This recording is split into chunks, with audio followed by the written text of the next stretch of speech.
తర్వాత ఈ బడ్జెట్ మొత్తంలో ద్రవ్య లోటు నేను ఇంతకుముందు చెప్పినట్టు 54,000 కోట్ల రూపాయలు ఏదైతుందో దాన్ని పూడ్చుకునేటువంటి ప్రయత్నం ఏది కూడా ఈ బడ్జెట్లో లేదు.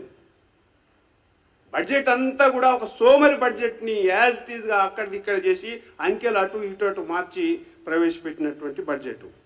తర్వాత బట్టి ప్రసంగం, గౌరవ మంత్రి బట్టి గారి ప్రసంగం అంత డొల్లా, అంత బోగస్.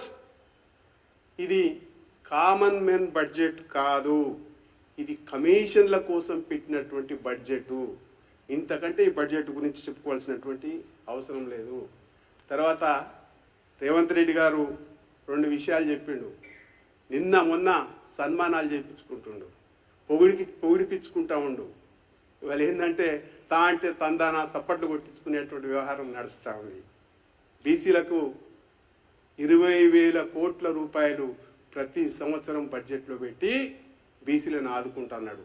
ఇలా బడ్జెట్లో పెట్టింది ఏంటంటే 11,000 కోట్లు పెట్టిండు. అది కూడా ఎంత ఖర్చు పెడతాడో ఎట్లా ఖర్చు పెడతాడో చెప్పకుండా అంకెలు మాత్రమే చూపించాడు. కామారెడ్డి డిక్లరేషన్ అని గొప్పగా చెప్పుకుంటుండు. నీ కామారెడ్డి డిక్లరేషన్ ఎటుపోయింది ఏందనేటువంటి విషయం స్పష్టం చేయదలుచుకున్నాం. ఇంకా ఈరోజు ప్రతిపక్ష నాయకులు ప్రెస్ మీట్ పెడతారు అని చెప్పేసి మీడియానంతా ఆయన వైపు మలుపుకోవడం కోసం ఇలా కొత్త బడ్జెట్ పెట్టిన వెంటనే ఒక ప్రోగ్రాం పెట్టుకుండు. ఆశ్చర్యం, బడ్జెట్ పెట్టుకుంటే అందరూ మాట్లాడాలా, మంచి చెడులు డిస్కషన్ చేసుకోవాలి. కానీ రేవంత్ రెడ్డి గారు గొప్పగా ఇలా మీడియానంతా మేనేజ్ చేసుకునేటువంటి ప్రయత్నం చేసిండు. ఈయన ఎస్సీ వర్గీకరణ మీద చిట్ చాట్ పెట్టుకొని పొగిడించుకునేటువంటి ప్రయత్నం చేసిండు. ఎట్లా పొగుడుతున్నారు అంటే సుప్రీంకోర్టుల న్యాయమూర్తులతో మాట్లాడి న్యాయవాదులు వెనుక కూర్చొని ఈయన చెప్పిన పాయింట్ని వాళ్ళు మాట్లాడిరట. అట్లనే సుప్రీంకోర్టులో జడ్జిమెంట్ వచ్చిందంట మాదిగలకు అనుకూలంగా. ఇంకొక గొప్ప మాట చెప్పిండు, ఈయన న్యాయమూర్తులను మేనేజ్ చేసిండట, న్యాయవాదులను గొప్ప న్యాయవాదులను ఎంపిక చేసి అందరూ సుప్రీంకోర్టులో మాట్లాడమని చెప్పిండట. ఇలా ఆయన గొప్పగా చెప్పుకుంటుండు. ఇంకొక మాట చెప్పిండు, నేను జెడ్పీటీసీ గెలిచిన, నేను ఎమ్మెల్సీ గెలిచిన, నేను ఎంపీ గెలిచిన, ఇప్పుడు ఎమ్మెల్యే గెలిచి ముఖ్యమంత్రి అయినా మాదిగోళ్ళు అందరు జెండాలు మోసిరట. అంటే ఆయనకు మాదిగోళ్ళు జెండాలు మోస్తుందుకే కనపడుతున్నారు. కాబట్టి మాదిగోళ్ళు జెండాలు మోసిరు కాబట్టి ఇలా నేను చేసిన. ఏం మాట్లాడుతుండు ముఖ్యమంత్రి? ఎవరిని అవమానపరుస్తున్నావా మెచ్చుకుంటున్నావా అర్థం కాకుండా వంది మాదిగోళ్ళని పక్క కూర్చోబెట్టుకుని సప్పట్లు కొట్టించుకునేటువంటి ప్రయత్నం చేస్తున్నావే. ఇంతకంటే ముఖ్యమంత్రి అంత టైంపాస్ వ్యవహారం అయిపోయింది ముఖ్యమంత్రిది. పనులు లేవు, పాడు లేవు, ఓ పథకం లేదు, ఓ పథకం రివ్యూ లేదు, ఏమైనా టైంపాస్ సప్పట్లు కొట్టించుకోవాలి, వెనుక పొగిడించుకోవాలి. ఇదేంది ముఖ్యమంత్రి? నేనైతే ఇంత తీరిక ముఖ్యమంత్రిని ఎక్కడ చూడలే. ఇలా బడ్జెట్ అంతా పెడితే బడ్జెట్ గురించి మాట్లాడకుండా మళ్ళీ కొత్త వేషం వేసి రేపే పేపర్లు ఏం రావాలని చెప్పేసి ఆట ఆడుకునేటువంటి పరిస్థితి కనపడతా ఉంది. అరే బడ్జెట్ గురించి ప్రజలు చర్చించుకోవాలి, ఏం మంచి అయింది ఏం చెడైంది అని ఆలోచన చేయాలి.